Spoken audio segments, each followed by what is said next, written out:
Good evening बेटे बेटियां। यहाँ बीजीय व्यंजकों का गुना कहता है, निम्न व्यंजकों का गुना। एक व्यंजक दूसरा व्यंजक, एक व्यंजक में पद है दो, क्या है 3x एक पद और दूसरा 7 दूसरा पद। इसमें भी है दो पद, तो 2x और -7। तो द्विपद का द्विपद से गुना, या निम्न व्यंजकों, यह जो व्यंजक दिया हुआ है और नहीं भी रहेगा, ऊपर में दिया हुआ इसलिए दोनों का गुना करना है। ऐसे भी लिख सकते हैं 3x +7 और गुना करना है 2x और -3 से गुना करेंगे वितरण विधि से। पहले 3x लिख लिए और कोष्ठ के अंदर 2x पहला पद का एक पद लिए, सॉरी 3 सिर्फ लिखे हैं, क्या लिखना है हमें 3x और 2x -3 और फिर दूसरा पद है +7, तो +7 ले लिए और फिर दूसरा ही व्यंजक है 2x -3, दोनों में 2x -3, दोनों में 2x -3 और फिर एक किए हैं 3x से और इसका पद दूसरा है 7 से। अब गुना करेंगे, चिन्ह पर भी ध्यान देना है। 3x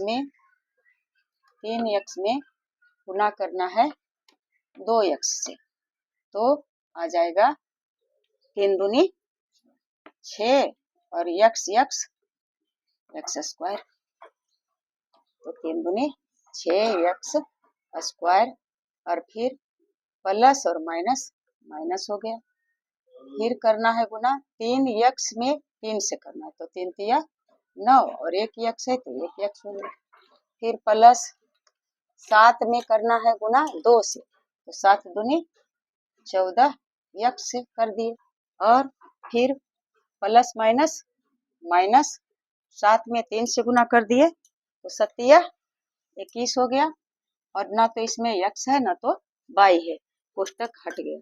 अब सजातीय जो है विजातीय में नहीं, जो सजातीय पद हैं -9x और +14x, दोनों x वाला है, तो एक माइनस में और एक प्लस में है, तो 14 में से 9 को घटा देंगे तो हो जाएगा 5x। कितना बचेगा 5x, 9 5 14। लेकिन चिन्ह की बात है कि चिन्ह क्या दें, माइनस का दें या प्लस तक का दें। तो 9 एक है 9x और एक है 14x, तो देख रहे हैं ज्यादा है 14x, तो जो ज्यादा रहेगा उसी का चिन्ह पड़ेगा, तो यहाँ हो जाएगा +5x और -21। यही तो आ गया आपका आंसर। अब उस तरह से नहीं बताएंगे, नहीं तो फिर आप कंफ्यूज हो जाइएगा और बनाने में दिक्कत होगा। अब है z -3, यहाँ दूसरा हट जाना चाहिए, दूसरा है z -3 और गुना करना है 6z -5। क्या करेंगे बच्चा, पहले z लिख लेते हैं और फिर पोस्ट में 6z और -5, उसके बाद बंद कर दिए, फिर -3 लिख लिए, -3 और माइनस लिखे।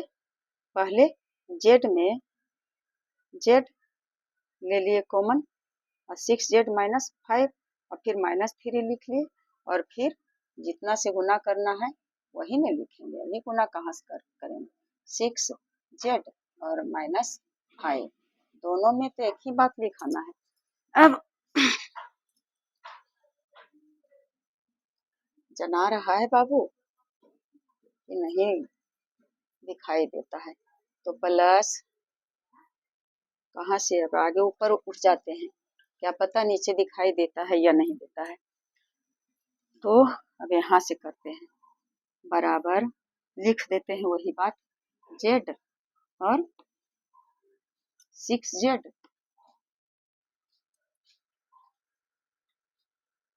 लगता है कि कोई अलग हिसाब बन रहा है, यहीं पर लिखेंगे, बराबर जेड में 6 में गुना की करना है, कुछ नहीं संख्या है तो एक है, जेड में जेड के गुना कर दिए तो जेड स्क्वायर हो गया, तो 6z स्क्वायर, फिर प्लस माइनस माइनस और जेड है और 5 है तो हो गया 5z।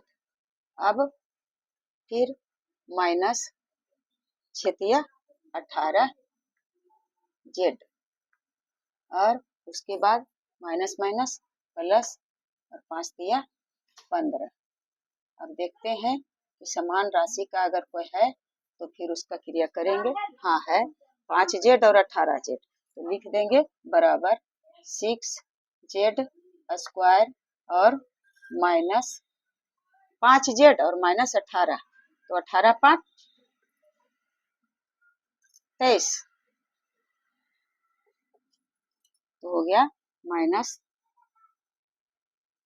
23z और उसके बाद प्लस 15, यही आ गया आंसर। कैसे किए, ये दोनों समान है, सजातीय है, तो -5z और -18z एक जाति का है, तो माइनस माइनस दोनों है तो दोनों को जोड़ दिए, तो 18z और 5z हो गया -23z और 6z स्क्वायर तो अकेले है, फिर 15 अकेले है, तो 3 पद में हो गया आंसर। तो इस तरह से आप बनाएंगे, और ज़्यादा इसमें और बना दोगे तो फिर हो जाएगा कोताही, इसलिए थोड़ा थोड़ा ही सीखने का कष्ट करेंगे। Best of luck.